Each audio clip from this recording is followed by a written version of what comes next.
ನಗರಾಭಿವೃದ್ಧಿ ಸಚಿವ ಡಾ ಯತೀಂದ್ರ ಸಿದ್ದರಾಮಯ್ಯ ವಿಜಯಪುರದಲ್ಲಿ ಇಂದು ಮಹಾನಗರ ಪಾಲಿಕೆ ಹಾಗೂ ನಗರಾಭಿವೃದ್ಧಿ ಪ್ರಾಧಿಕಾರದ ಪ್ರಗತಿ ಪರಿಶೀಲನಾ ಸಭೆ ನಡೆಸಿದರು.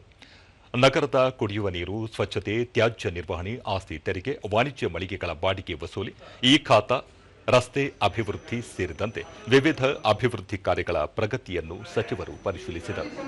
ಸಭೆಯಲ್ಲಿ ಬೃಹತ್ ಮತ್ತು ಮಧ್ಯಮ ಕೈಗಾರಿಕಾ ಸಚಿವ ಡಾ ಎಂಬಿ ಪಾಟೀಲ್, ವಿಜಯಪುರ ಮಹಾಪೌರರಾದ ಸಂಗಣ್ಣ ಕರಡಿ, ಉಪ ಮಹಾಪೌರರಾದ ಸುಮಿತ್ರಾ ಜಾಧವ್, ವಿಜಯಪುರ ನಗರಾಭಿವೃದ್ಧಿ ಪ್ರಾಧಿಕಾರದ ಅಧ್ಯಕ್ಷ ಗಂಗಾಧರ್ ಸಂಬಣ್ಣ ಮತ್ತಿತರರು ಉಪಸ್ಥಿತರಿದ್ದರು. ಸಭೆಯಲ್ಲಿ ಸಚಿವರು ಕುಡಿಯುವ ನೀರು ಕಲುಷಿತಗೊಳ್ಳದಂತೆ ಅಗತ್ಯ ಮುನ್ನೆಚ್ಚರಿಕಾ ಕ್ರಮಗಳನ್ನು ಕೈಗೊಂಡು ಸಾರ್ವಜನಿಕರಿಗೆ ಶುದ್ಧ ಕುಡಿಯುವ ನೀರು ಪೂರೈಕೆಯಾಗುವಂತೆ ಅಧಿಕಾರಿಗಳು ಮುನ್ನೆಚ್ಚರಿಕೆ ವಹಿಸಬೇಕು ಎಂದು ಸೂಚಿಸಿದರು. ಈ ಖಾತಾ ವಿತರಣೆಯನ್ನು ತ್ವರಿತಗತಿಯಲ್ಲಿ ಪೂರ್ಣಗೊಳಿಸಬೇಕು.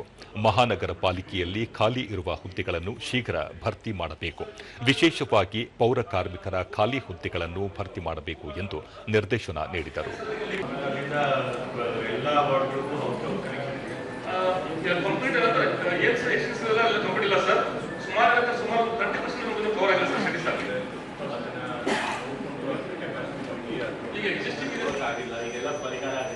ಹೊಸದಾಗಿ 22,000 ಹೊಸದಾಗಿ ಟ್ರಾನ್ಸ್ಫರ್ ಮಾಡ್ತಾ ಇದ್ದಾರೆ.